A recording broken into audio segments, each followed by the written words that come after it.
നീ എന്തൊക്കെ പറഞ്ഞാലും ഊരും പേരും അറിയാത്ത ഒരാളെ ഇവിടെ താമസിപ്പിക്കാൻ പറ്റുകയില്ല. അയാളിപ്പോ ഇട്ടിച്ചന്റെ മക്കളെ മുഴുവൻ തോപ്പിക്കുമെന്ന് പറഞ്ഞാലും വേണ്ട. അപ്പൊ ഞാനിവിടെ തല്ലുകൊണ്ട് ചാവുന്നതിൽ ആർക്കൊരു വിഷമമില്ല. ധൈര്യമില്ലാത്ത എനിക്ക് ധൈര്യമുള്ള ഒരാളെ ദൈവമായിട്ട് കിണറ്റിലിട്ട് തന്നതാ. എന്നിട്ട് നിങ്ങൾ അത് കണ്ടില്ല നടിക്കരുത്. എടാ, ഇവിടെ 2 പെങ്കൊച്ചുങ്ങൾ ഉള്ളതാ. അതിനെന്താ? വന്നിരിക്കുന്ന അന്യനൊന്നല്ലല്ലോ. പാതിരാത്രി സ്വന്തം വീട് തേടി വന്നപ്പോ പതക്കോ എന്ന് പറഞ്ഞ് കിണറ്റിൽ വീണു. വലിച്ച് കരപ്പേക്കേറ്റി ഇട്ടപ്പോ വ്യത്യസ്തനായ ആ മനുഷ്യനെ സത്യത്തിൽ ആരും തിരിച്ചറിഞ്ഞില്ല. ഞെട്ടിപ്പിക്കുന്ന നഗ്ന സത്യ ഞാൻ വഴിയിൽ വെച്ചറിഞ്ഞത്. നീ എന്തൊക്കെയാ പറയുന്നേ? അപ്പനും അമ്മച്ചിയും ആ മുഖത്തേക്കൊന്ന് സൂക്ഷിച്ചു നോക്കിയേ. 18 കൊല്ലം മുമ്പ് ഒളിച്ചോടിപ്പോയ എന്റെ ജോസേട്ടനത്. എന്റെ ജോസേട്ടൻ. പണ്ടും ജോസേട്ടൻ ആ പാത്രത്തിന്റെ ഊട്ടേക്കൂടി സൂര്യനെ നോക്കുമായിരുന്നു.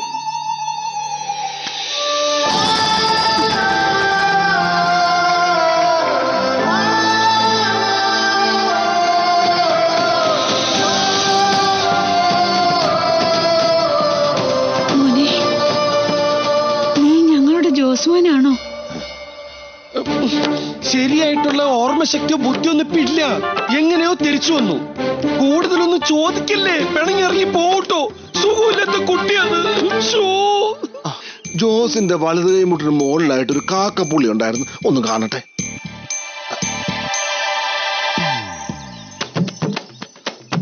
എന്തോ അപകടം പറ്റി ഓപ്പറേറ്റ് ചെയ്തപ്പോ കയ്യിലെ കാക്കപ്പുള്ളിയൊക്കെ പോയി. പക്ഷെ ജോസ് എന്ന പുള്ളി ഇത് തന്നെയാ. അമ്മച്ചി, ചായക്കടയിൽ പോണ വഴി പണ്ട് സ്കൂളിൽ പോകുമ്പോ എന്നെ ചേർത്ത് പിടിക്കണമല്ലേ പിടിച്ചിട്ട്. സോളൂട്ടാ, നിനക്ക് സുഖമല്ലേടാന്ന്. ഓ, എന്റെ നെഞ്ചൊന്ന് മിന്നി അമ്മച്ചി. മോനെ, നീ ഞങ്ങളുടെ ജോസ്മൻ തന്നെയാണോ?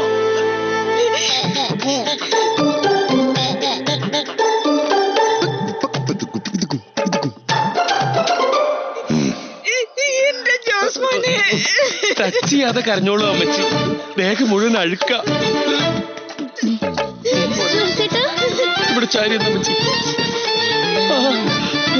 അതേടെ മക്കളെ, വന്നല്ലോടാ നമ്മുടെ പൊന്നേട്ടൻ.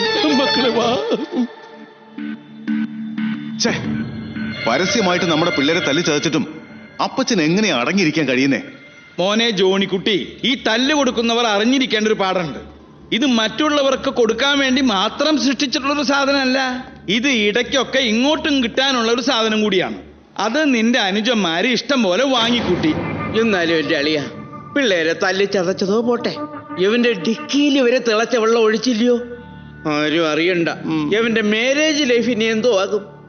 വന്നിരിക്കുന്നവൻ ആ കുഞ്ഞാടിന്റെ ചോരയല്ലേ, പകയുണ്ടാവും. ചെറുപ്പത്തിലെ അവൻ കുഴപ്പക്കാരനായിരുന്നു, സൂക്ഷിക്കണം. ആ സമയത്ത് ഞാനില്ലാതെ പോയതാ കഷ്ടമായി പോയത്. ഭാഗ്യമായി പോയെന്ന് പറ.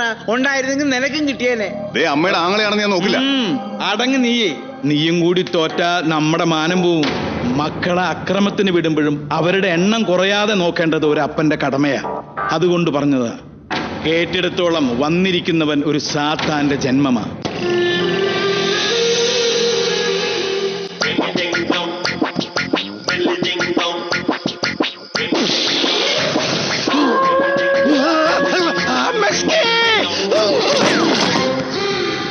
എന്താടി ഒരു ശബ്ദം കേട്ടത്? ഓ, അത് ചേട്ടൻ എന്തെങ്കിലും കണ്ട് പേടിച്ചു വീണതായിരിക്കും. അമ്മച്ചി, ഈ ചേട്ടൻ എന്താ ഇങ്ങനെ പേടിത്തൂരായി പോയത്? ആ, ഇവൻ ഇന്നെന്താണാവോ കണ്ടത്? എന്താ മോനെ? കാറ്റുള്ള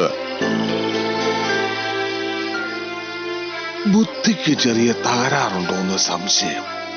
കാറ്റ് കൊണ്ടത് മതി. മോൻ ഇങ്ങോട്ടൊന്ന് കിടക്കാൻ നോക്കൂ. ചേട്ടാ, ചേട്ടാ,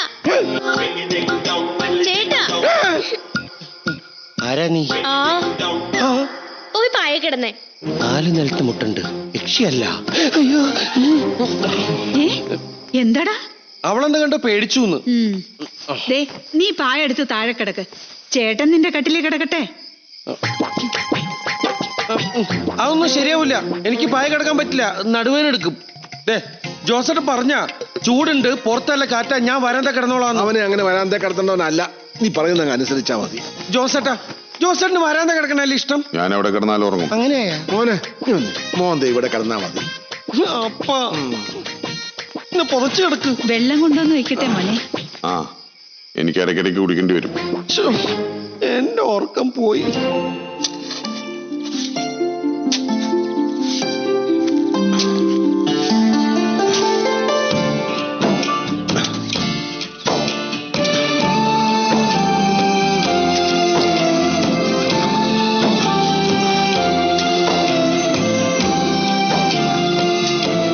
കണ്ടോടി, എല്ലാവനും ഓർമ്മയുണ്ട്.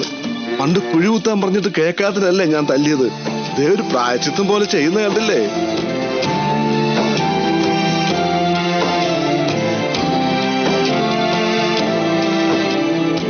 ഇനി ജോസ്മോന്റെ ഭാഗത്തു നിന്ന് എന്തെങ്കിലും തെറ്റ് കണ്ടാ പോലും വഴക്ക് പറയാൻ നിക്കണ്ട കേട്ടോ. ഏയ്, ഒരുപാട് നേർച്ചയും കാഴ്ചയും വെച്ചിട്ട് തിരിച്ചു കിട്ടിയതാ.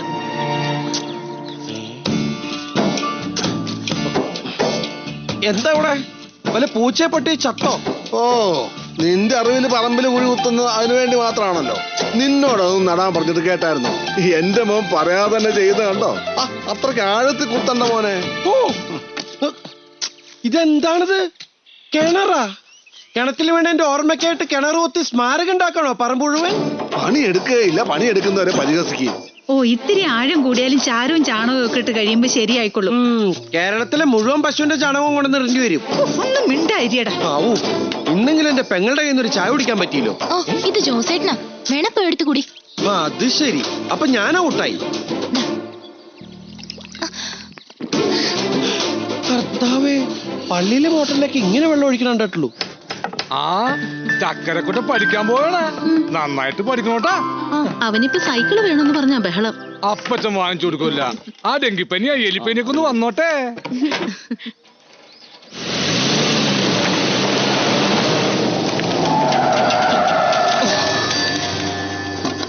എവിടെടാ നിന്റെ ചേട്ടായി? ചേട്ടായി വീട്ടില് കുഴി കുത്തുക.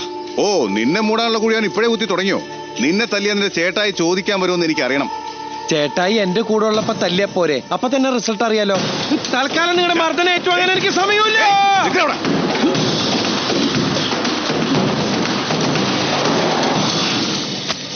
അപ്പന്റെ പറ്റിൽ എഴുതിക്കോ. ഇങ്ങനെ എവിടെയെങ്കിലും നേർച്ച ഇറങ്ങുന്നുണ്ടോ? ആഴ്ചയിൽ ഒരു ദിവസം എന്നെ പഞ്ഞിക്കിട്ടോളാന്ന്.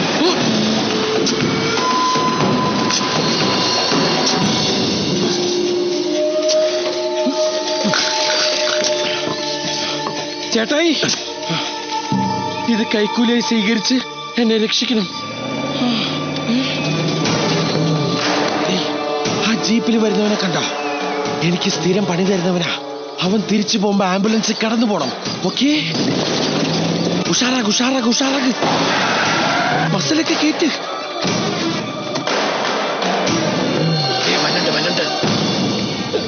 പഴം പിന്നെ കേറ്റാ, ഇപ്പൊ അവന്റെ പള്ള കേറ്റ്.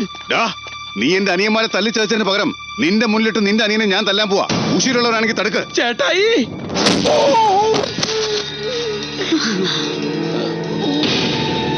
ചേട്ടായി, പഴം തിന്നോണ്ടിരുന്ന ഞാൻ ഇടികൊണ്ട് പഴം പോലെയാവും. ഓ തൊലി പോയി.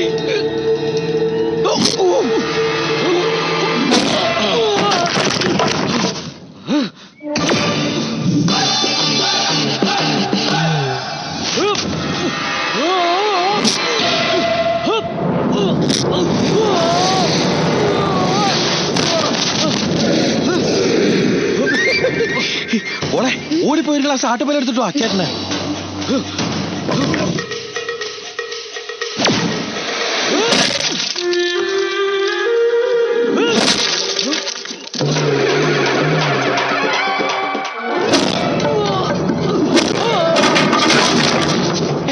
എവിടെ പോണു? ചേട്ടന് പാല് കൊടുക്കാൻ. ഈ ചേട്ടന് പാലാ ചേട്ടന്.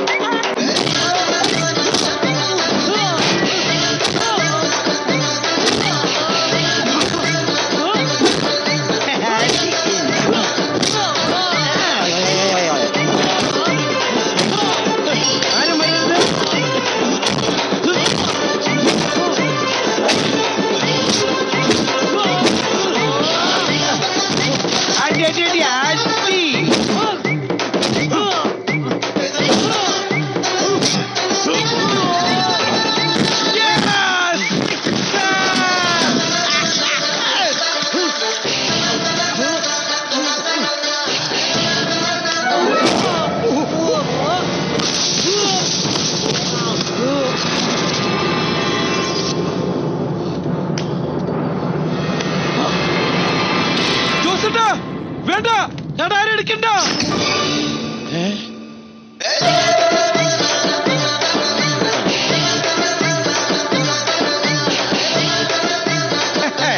എടാ ജോണിക്കുട്ടി, ഈ കുഴി മണ്ണിട്ട് മൂടി കുണ്ടുകുഴി അച്ഛനെ വിളിച്ചു കൊണ്ടുവന്ന് ഒപ്പീസ് ചൊല്ലാൻ എനിക്ക് അറിയാൻ പാടില്ലഞ്ഞിട്ടല്ല, എനിക്ക് അളിയാ എന്ന് വിളിക്കാൻ നീ ജീവിച്ചിരിക്കണം. അതുകൊണ്ടാണ് ഞാൻ നിന്നെ കൊല്ലാതെ വിടുന്നത്. കേറ്, പോയിക്കോ, ഉള്ള ജീവനം കൊണ്ട് എന്നെ പറമ്പിന്ന് പോ.